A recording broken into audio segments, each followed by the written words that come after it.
Bonsoir Simona. Pourquoi le grand œuf est né? Peux-tu nous dire quel a été le déclencheur?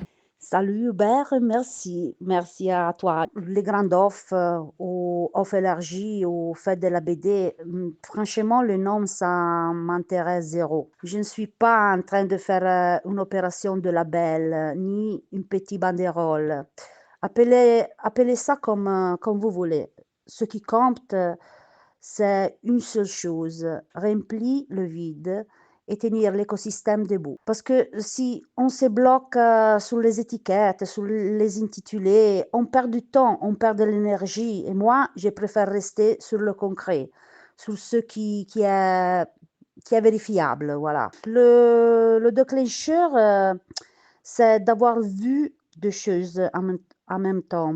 D'un côté, des séments de communiqués, des silences lourds, des tensions, et cette sensation qui grandissait que l'édition 2026 était à l'arrêt. Et de l'autre côté, je voyais déjà qui allait payer le prix le plus haut.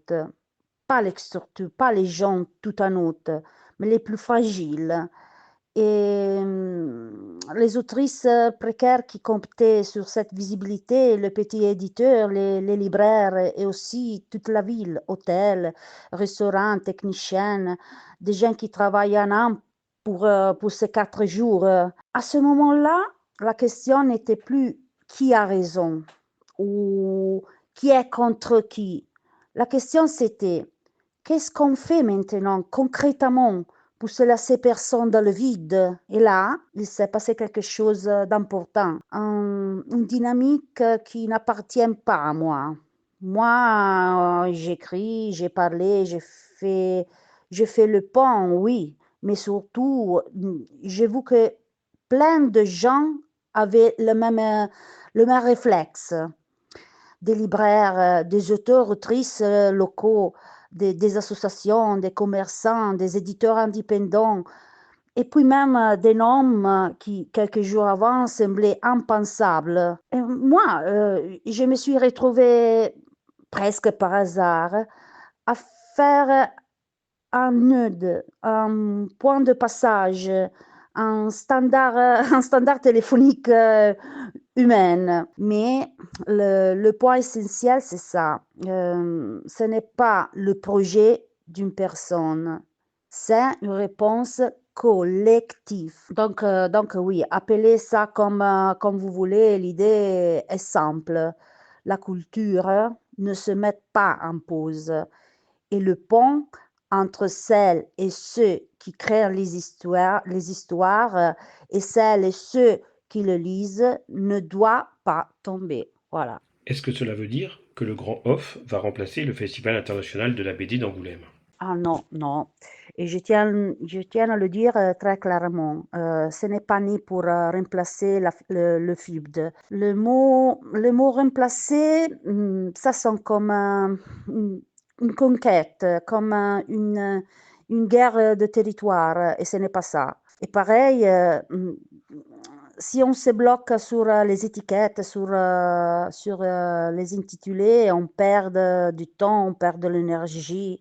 Et moi, je préfère rester sur le concret, sur ce qui est vérifiable. Ce qu'on fait, c'est plus simple et plus sain. Éviter un vide. Et au moment où l'édition 2026 est à l'arrêt, ou en tout cas extrêmement compromis, la priorité, c'est qu'Angoulême ne devienne pas un désert culturel, que les auteurs, autrices ne soient pas laissés seuls et que la ville ne soit pas abandonnée. Et, et oui, c'est un chaos. Oui.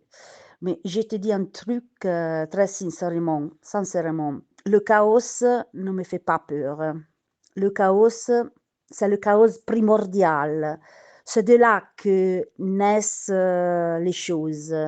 Mais ensuite, il faut quelque chose d'adulte, de l'ordre, de la responsabilité et des informations vérifiées. Idéalement, oui, il faudrait un point de repère unique pour les infos pratiques, lieux, horaires, prise en charge. pas pour parler au nom de tout le monde, juste pour éviter que les gens se perdent dans le bruit. Et c'est exactement ce qu'on essaie de faire, transformer un chaos de naissance en quelque chose de lisible, avec des choses confirmées, noir sur blanc. On ne remplace personne, on ne s'oppose à personne. C'est un acte culturel, pas une prise de pouvoir. Et si cette crise doit servir à quelque chose, elle doit servir à une refondation sérieuse du festival officiel. Une gouvernance saine, de la transparence, du respect du métier. Ce qu'on construit là, maintenant, c'est de la continuité et de la protection, surtout pour les plus fragiles. Comment peut-on faire pour vous contacter? Première chose à clarifier, il n'y a pas de comité central et il n'y a pas une seule personne qui organise tout. Justement parce que si ce qui est en train de naître, c'est une dynamique d'écosystème. Il y aura plusieurs initiatives, plusieurs lieux, plusieurs offres, chacun avec son âme. Et c'est ce qu'on essaie de faire, nous, c'est surtout mettre de l'ordre, coordonner et éviter que les gens restent dans le flou. Et je te dis un truc me remplit vraiment le cœur. Il y a plus de 100 projets. Donc, la mobilisation est énorme, réelle, et pour moi, c'est la plus belle preuve qu'Angoulême ne sera pas un désert. Au contraire, c'est comme si la ville avait dit, OK, on est là. Pour être très concrète, je ne suis pas seule. Avec moi, il y a Marc Giudice, ou Giudice en français, mais c'est plutôt italien, Giudice, Céline Allard et Jean-Luc Masbou.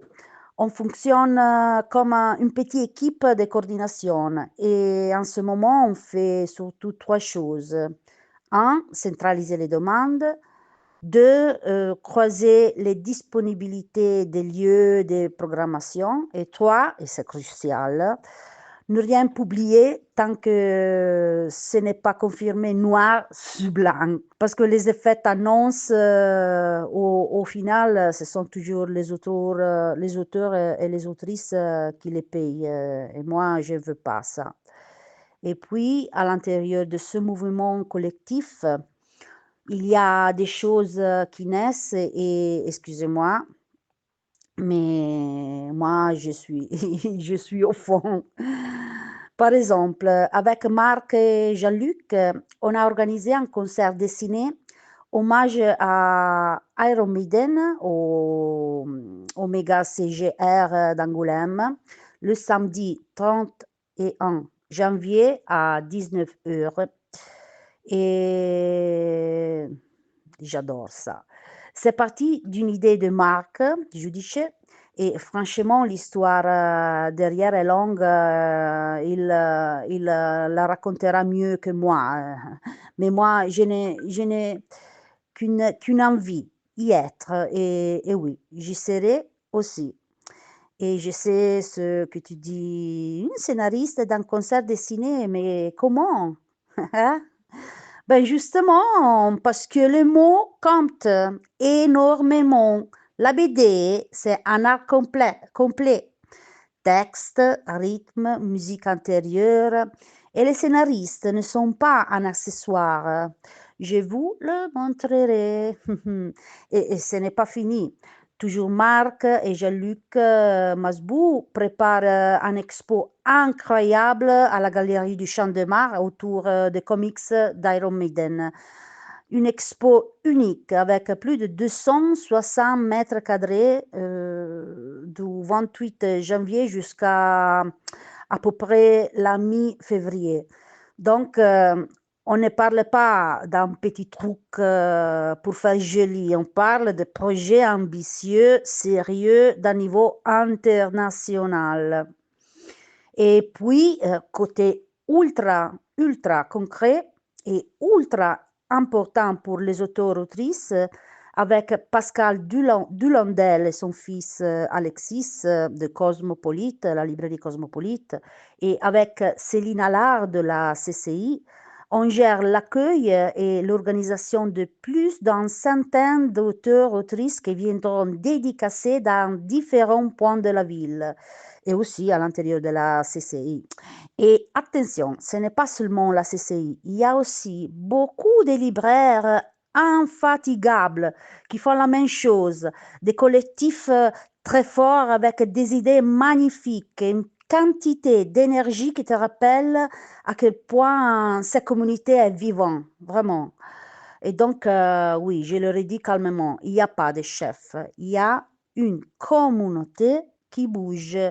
Et si on entre dans la logique qui commande, je te l'ai déjà dit, on perd du temps. La priorité, c'est coordonner, donner des certitudes pratiques sans promettre sans que ne peut pas vérifier. Voilà. Comment vois-tu l'avenir du festival d'Angoulême? Écoute, moi, je le vois comme ça. L'avenir du Festival d'Angoulême ne se joue pas sur un sigle, ni sur un communiqué bien écrit. Ça se joue sur quelque chose de beaucoup plus simple et beaucoup plus dur, la confiance. Parce qu'un festival comme ça, ce n'est pas seulement un événement, c'est un pacte entre les auteurs, les autrices, les lecteurs, la ville, les éditeurs, les institutions. Et quand ce pacte se fissure, tu ne le répares pas avec de la com, tu le répares avec des actes concrets dans la durée. Pour moi, il y a deux chemins possibles, et je le dis sans agressivité, hein, mais avec lucidité. Premier chemin, on essaie de relancer le festival comme si changer de ligne de gouvernance et refaire un peu des façades suffisait. Et ça, pour moi, c'est le plus dangereux parce que tu risques d'avoir un 2027 techniquement debout, mais culturellement vide. Un festival peut survivre un an sans magie, mais il ne survit pas longtemps sans crédibilité. Deuxième chemin, le chemin adulte. Accepter que cette crise, c'est une fracture historique et qu'il faut une refondation réelle, transparence non négociable, gouvernance claire, règles de protection, une écoute structurée des auteurs, autrices et de tous les métiers de la BD, des conditions dignes et un festival plus humain. Ce n'est pas romantique, c'est pragmatique. Sans ça, la profession n'y croit plus. Et là, je te le dis, la partie, la partie visionnaire, disons, mais très concrète. Ce qui est en train de naître maintenant, ce mouvement du fou, c'est plus de 100 projets, cette ville qui s'active, ce n'est pas anti-festival, c'est un signal. C'est comme si on disait la culture ne se met pas en pause. Et s'il y a une leçon énorme là-dedans, c'est qu'Angoulême ne peut plus être pris en otage. Pas de logique opaque, ou pas de guerre de drapeau. Ça doit devenir un bien commun avec des garde-fous solides. Je ne sais pas quelle sera la forme exacte, et ce n'est pas mon rôle dans le décider. Mais je sais ce qu'il faudra pour le faire renaître. Une renaissance sans dette morale, sans zone d'ombre et avec un principe très simple. Le leadership, ce n'est pas l'entêtement. Voilà. Le leadership, c'est protéger les plus fragiles et reconstruire la confiance. Et oui, Eh oui, ça prendra du temps, mais si on le fait bien, ça peut renaître plus grand, plus juste et plus respecté qu'avant. Et je précise, parce que c'est important. Moi, je ne fais pas, des procès au micro. Je n'entre pas dans la guerre, des noms. Je préfère parler des principes, vérifiables, transparence, règles claires, protection, conditions dignes, parce que c'est là que se joue la vraie renaissance. Quelle est ta plus grande peur aujourd'hui? Qu'est-ce qui te fait tenir et continuer? Et la plus grande peur, je te le dis sans théâtre, c'était la peur du vide. Pas seulement le vide d'une édition qui s'arrête à l'arrêt, mais le vide qui se crée quand une communauté perd son point de rencontre et que chacun se retrouve isolé. J'ai eu peur que dans le bruit, dans les tensions, dans les phrases coupées en deux, on casse justement la chose la plus précieuse, le lien.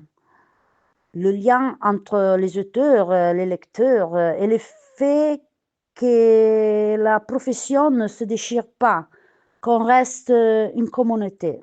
Et très concrètement, j'ai eu peur pour les plus fragiles, celles et ceux qui comptaient sur ces jours pour exister professionnellement. Une sortie, une expo, une signature, une rencontre qui peut t'échanger une année, voilà.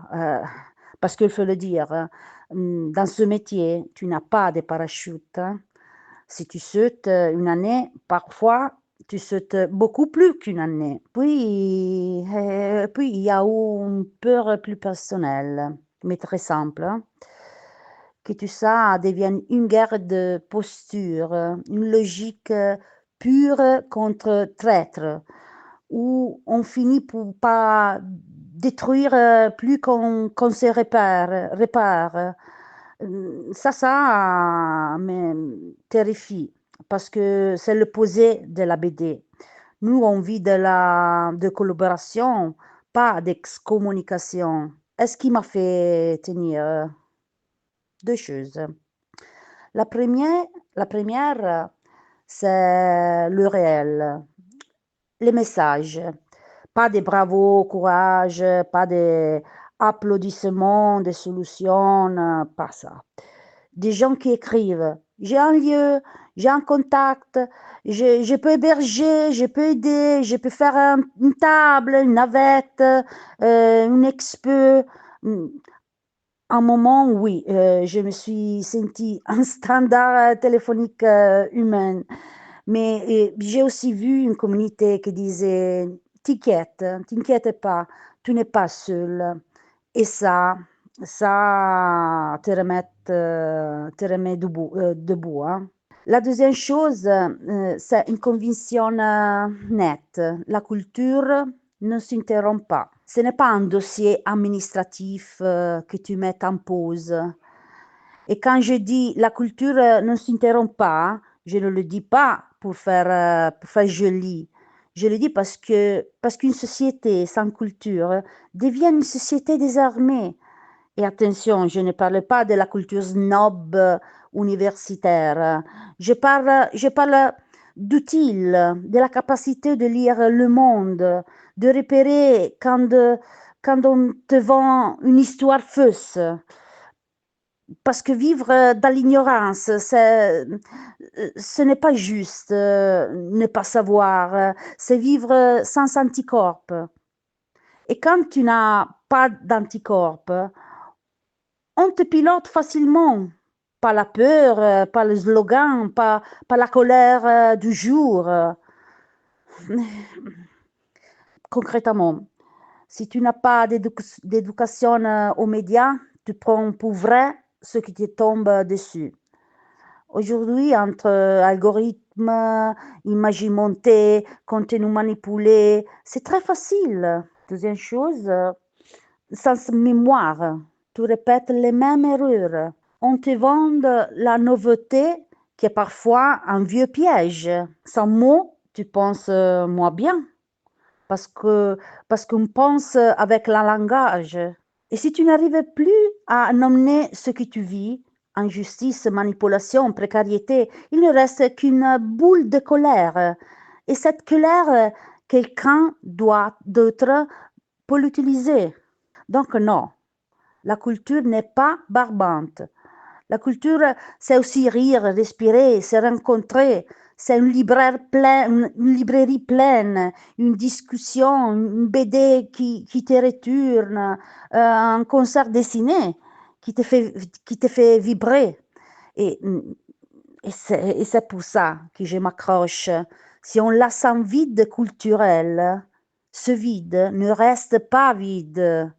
Alors, je préfère un chaos vivant, collectif, plein d'histoires, à un silence mort où chacun rentre chez soi isolé. Quelle est la chose la plus absurde que tu aies à gérer ces derniers jours? Oh, je pourrais raconter une infinie d'anecdotes, certaines vraiment pas jolies, hein, mais je ne veux pas mettre personne en difficulté. Ce que je peux dire, en revanche, c'est que ça a été intense, humaine et que derrière l'organisation, il y a des gens fragiles qui font le maximum et souvent bénévolement, c'est-à-dire gratuitement, par pur sang de la communauté. Mais bon, pour vous faire rire un peu, la scène la plus absurde et en même temps la plus vraie, c'est moi à l'ordi avec 1000 chats ouverts, des gens qui écrivent: «Aux gens, urgentissime, ASAP!» et dans la même minute, Alessio, mon mari, qui passe derrière moi et qui me dit: «Amour, on mange quoi ce soir?» Et moi avec ma tête, de tour de contrôle, «Oui, bien sûr, si on survit, on mange!»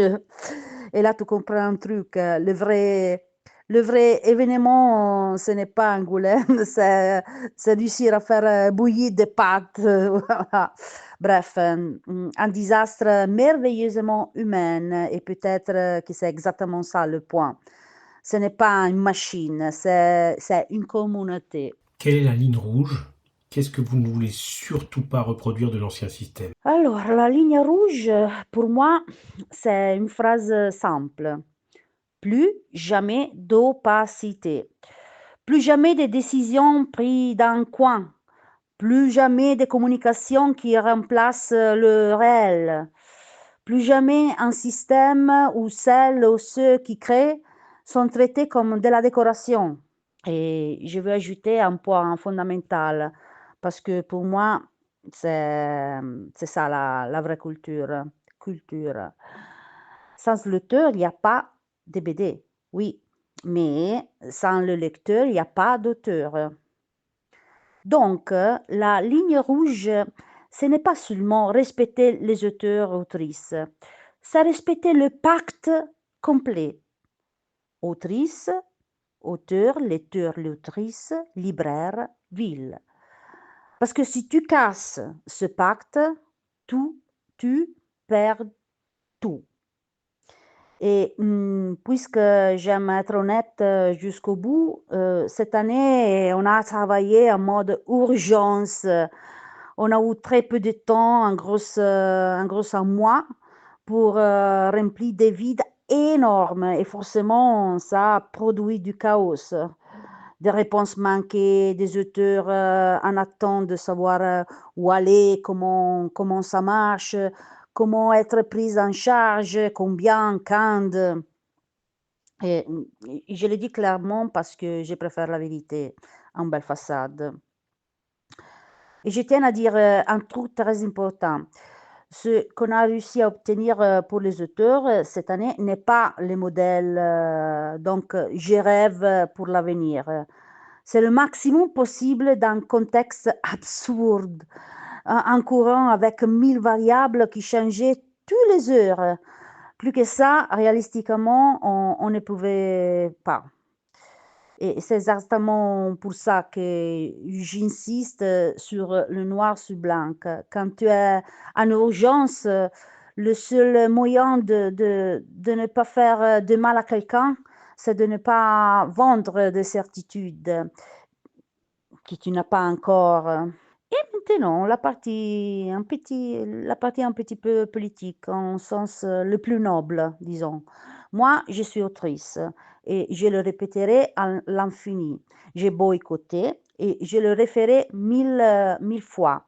On a obtenu un résultat incroyable avec une vitesse presque stratosphérique. Mais pour moi, gagner symboliquement ne suffisait pas. Il fallait transformer la victoire en construction, pas en destruction. Parce que si tu gagnes et qu'ensuite tu lasses un cratère, ce sont toujours les plus fragiles qui vont en payer. Et là, j'arrive à point qui me tiennent le plus au cœur. Les choses évoluaient très vite et on doit faire un effort énorme pour ne pas tout voir en noir au blanc. Il existe des nuances, toujours. Je sais que cette position est inconfortable parce que elle t'expose, mais la réalité est inconfortable et moi, je préfère franchement être là. Et je le dis avec un vrai respect. Je remercie aussi celles et ceux qui voient noir ou blanc, parce que dans certains moments, les positions radicales sont utiles. Elles servent de boussole, d'électrochoc, de contrepoids. Le point, ce n'est pas de les diaboliser. Le point, c'est de ne pas transformer ça en guerre civile. Le point, c'est de rester une communauté. Donc, ligne rouge nette, opacité, petit fief, façade, manque de respect et en même temps un engagement. Reconstruire la confiance avec des règles claires, une transparence réelle et un festival qui mette au centre celles et ceux qui créent et celles et ceux qui lisent. Et si le festival officiel repart, comment imagines-tu la collaboration entre les deux? Je vois un lien, non pas de compétition, mais d'écologie culturelle, c'est-à-dire deux pôles qui se parlent, se respectent et se renforcent sans que l'un a besoin d'absorber l'autre. Si le festival officiel repart, pour moi, l'idéal serait le suivant. Alors, le FIBD redevient la grande maison institutionnelle avec des moyens, une structure de l'accueil, une visibilité internationale et l'offre, quel que soit le nom qu'il prendra, reste un poumon libre, un laboratoire plus agile, plus diffus dans la ville, plus proche du tissu des libraires, des associations, des collectifs et des autrices auteurs. Pas comme un plan B, mais comme une partie naturelle d'Angoulême. Parce que la vérité, c'est qu'une ville comme celle-là ne vit pas dans ce centre. Elle vit d'une constellation. Et concrètement, j'imagine trois choses très, très simples. Un minimum de coordination sur les infos pratiques, calendrier, flux, lieu, pour éviter un chaos inutile pour les auteurs et les lecteurs. Des règles partagées sur ce qui compte vraiment, transparence, respect du travail, conditions humaines et un cadre clair qui protège les personnes. Et la complémentarité.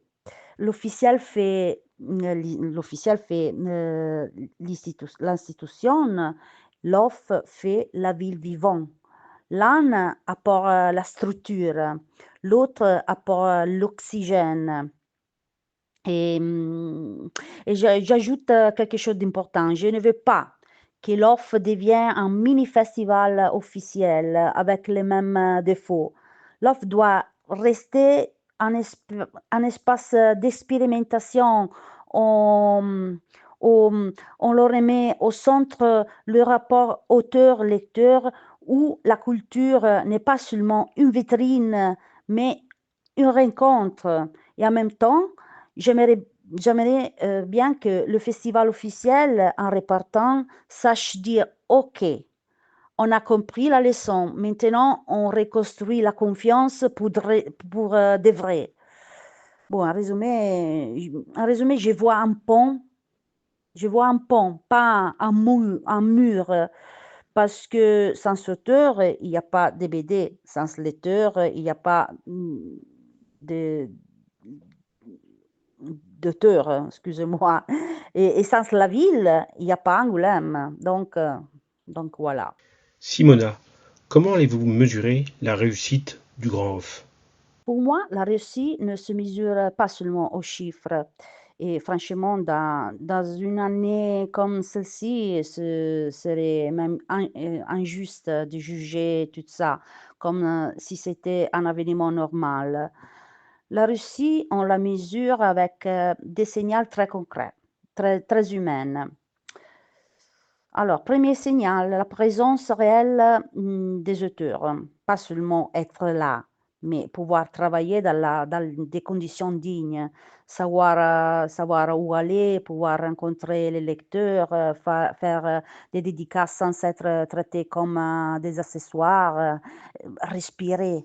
Puis la ville vivant, si les librairies travaillent, si les lieux qui ouvrent leurs portes ne sont pas vides, si les commerçants, les hôtels ne sont pas laissés seuls, parce qu'Angoulême n'est pas une bulle, c'est un écosystème. Et si l'écosystème respire, c'est déjà une victoire énorme.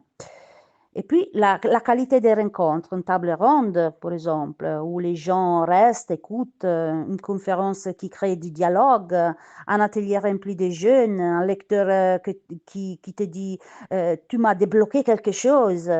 Bon, ça pour moi, ça veut mille photos. Et puis la clarté.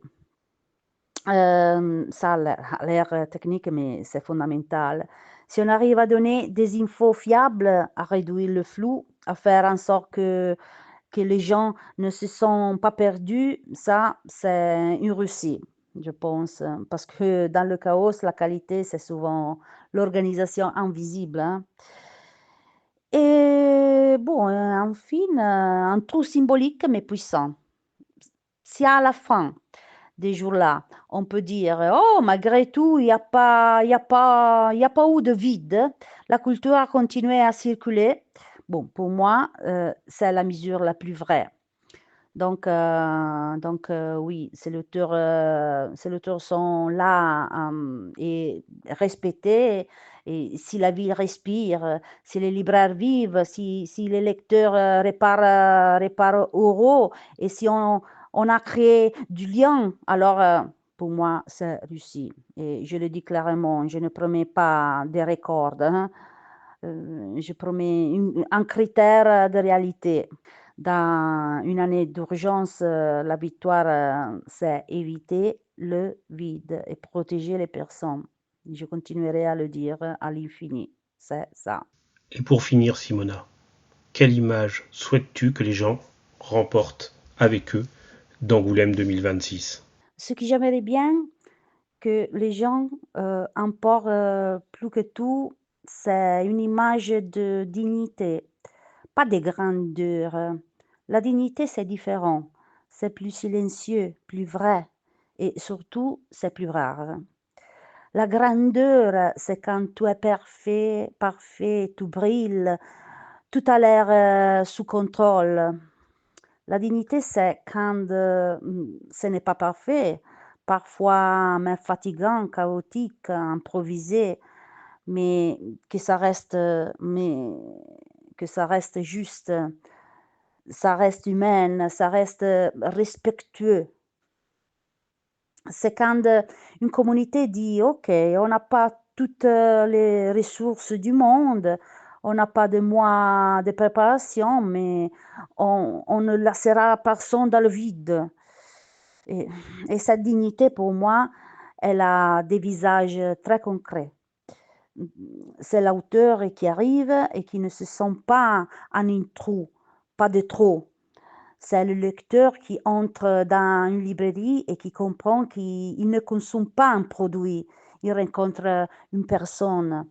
C'est le libraire qui ouvre la porte même quand il est épuisé parce qu'il se sent que ce qu'il fait est utile.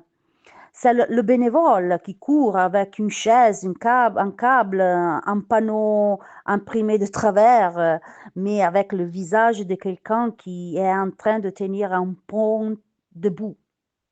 Et voilà, moi, j'aimerais bien que les gens se souviennent d'un pont. Un pont entre celles et ceux qui créent et celles et ceux qui lisent.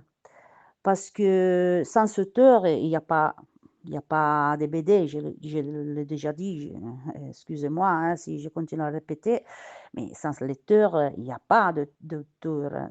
Ce pacte-là est sacré. Et quand ce pacte risque de se casser, la dignité, c'est ça. Ne pas faire une guerre pour contrôler le pont, mais se mettre à 10, à 100, sous l'appui et tenir les planches à main nue. Et il y a une autre image qui j'aime énormément, la constellation.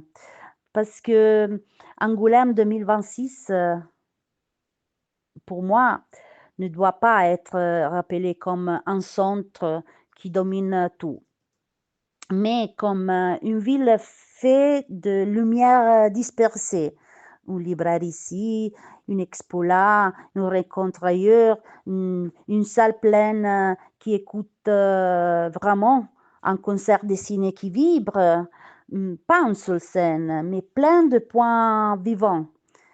Et quand tu regardes tout ça ensemble, tu comprends que ce n'était pas un chaos stérile, c'était une constellation en train de se dessiner. Si je le dis sans poésie et sans slogan, j'aimerais bien que les gens repartent avec cette certitude adulte. Un système, euh, un système peut s'enfondrer, oui, mais une communauté peut rester debout. Et quand elle reste debout, ce n'est pas grâce à la perfection, c'est grâce à la dignité. Et cette dignité, au final, c'est la chose la plus politique et la plus belle qui existe. Merci à tous. Ciao. Merci Simona. Vraiment un très grand merci à toi et à toutes les équipes qui travaillent pour que ce festival ne laisse pas un vide comme tu nous l'as si bien expliqué. En tout cas, moi ce que je peux te dire, c'est qu'à t'avoir écouté, tu m'as encore plus donné envie d'être présent à Angoulême 2026. Merci beaucoup.